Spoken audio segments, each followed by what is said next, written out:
This is Barry Zalma speaking for Claim School Incorporated's blog, Zalma on Insurance. Today we're going to explain why equity requires fairness, and equitable indemnity is only available to a person without fault. In Martha M. Fountain versus Fred's, Inc. et al., the Supreme Court of South Carolina on March 2, 2022, established the requirements for obtaining equitable indemnity in South Carolina. Respondent Fred's was a Tennessee corporation that operated a chain of discount general merchandise stores in several states, including South Carolina.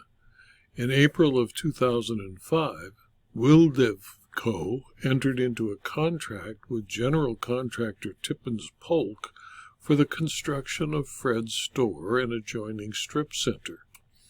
The construction contract between Wildevco and Tippins-Polk included drawings prepared by an architect as well as site plans prepared by an engineer. The contract specifically stated that Tippins-Polk was responsible for all site work, including grading, concrete curbing, utilities, and paving per site plans. Wildevco provided Tippins-Polk with two sets of construction drawings: the architectural drawings, which established the design elements, including the sidewalk surrounding the store, and the site plans, which controlled the grading, elevations, pavement, and underground utilities. Tippins-Polk constructed the entrance to have a curb ramp at the entrance door. In front of the store, the ramp was flush with the parking lot. On either side, it sloped upwards to adjoin the rest of the curbing surrounding the building. Fred's opened the Williston store in October of 2005. If an inspection had taken place, it would have been visible to the naked eye that an elevation change in the sidewalk existed and was not painted yellow. 5 years after the Fred's store opened, Ms. Fountain hit her head and hand on the glass door and fell to her knees.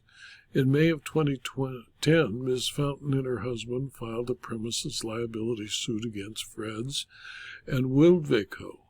Mrs. Fountain sought to recover her medical expenses and lost wages, and her husband filed a loss of consortium claim. The Fountains did not pursue a construction defect claim against Tippins-Polk. The case was set for a date-certain trial in March of 2016.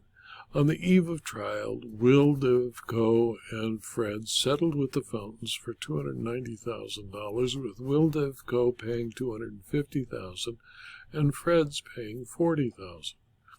The general theory of the third-party claim was that Tippins-Polk deviated from the site plans and improperly constructed the entrance curbing, which was the sole proximate cause of Mrs. Fountain's injuries.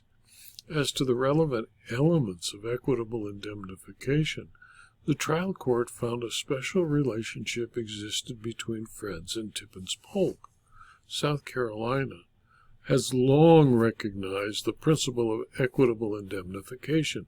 Indemnity is that form of compensation in which a first party is liable to pay a second party for a loss or damage the second party incurs to a third party. Tippins-Polk argued that it was error to affirm the finding that Wildevco and Fred's were without fault. As a matter of equity, a party is entitled to indemnity if the relation between the parties is such that either in law or in equity there is an obligation on one party to indemnify the other, as where one person is exposed to liability by the wrongful act of another in which he does not join. The trial court and Court of Appeals found the connection between Fred's and Tippins-Polk was established because Tippins-Polk knew the commercial space it constructed would be leased to Fred's and open to the public, and because Tippins-Polk had been the general contractor in several other unrelated construction projects for Fred's stores.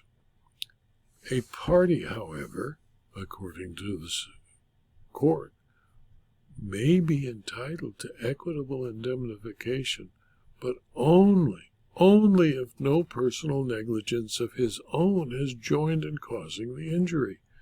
Equitable indemnity cases involve a fact pattern in which the first party is at fault but the second party is not.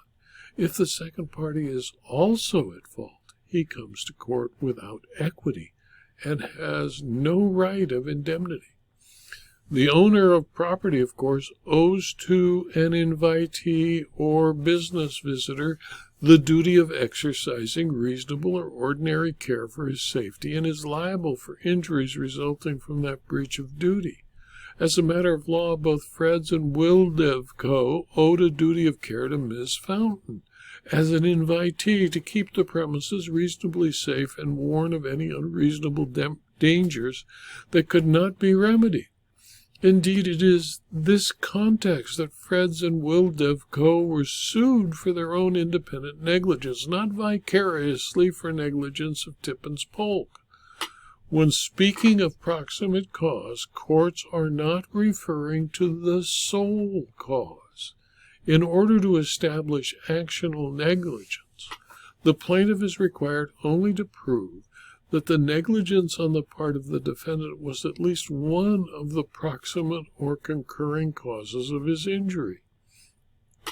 To be entitled to equitable indemnity on their cross-claims against Tippins-Polk, Fred's and Wildevco were required to show not just that Tippins-Polk construction of the ramp was a proximate cause of Ms. Fountain's injuries, but also that respondents' failure to warn or remedy the unsafe condition was not a proximate cause. Since there was no evidence in the record that either Fred's or Wildevco warned of or attempted to remedy the trip hazard identified by their own safety expert, despite the condition existing for almost 5 years before the accident occurred, in sum, Fred's and Wildevco failed to establish they were without fault in the Fountain's premises liability action. Because the Supreme Court found respondents failed to establish they were without fault in the underlying action, the trial court verdict was reversed, and they received no indemnity. In my opinion, the Supreme Court of South Carolina understood that equity requires fairness. No one is entitled to equitable indemnity if it would be unfair to allow them to recover when they are unable to prove that those seeking indemnity were without fault. Since they could not establish that they were without fault, they had no right to indemnity. They could have painted the ramp yellow. They could have changed it. They had 5 years, and it stayed unsafe for 5 years until the plaintiff tripped and hurt herself. This video was adapted from my blog, Zelma on Insurance, which is available free to anyone who clicks on the URL zelma.com/blog.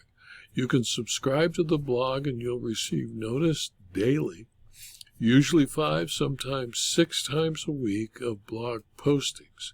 You can also subscribe to the videos on YouTube and on rumble.com. And if you do, I'd appreciate a like button clicked on YouTube or a thumbs up on Rumble. You can also, if you're interested in more detail about insurance, insurance claims, insurance law, and insurance fraud, for a very small fee, subscribe to my Substack publications.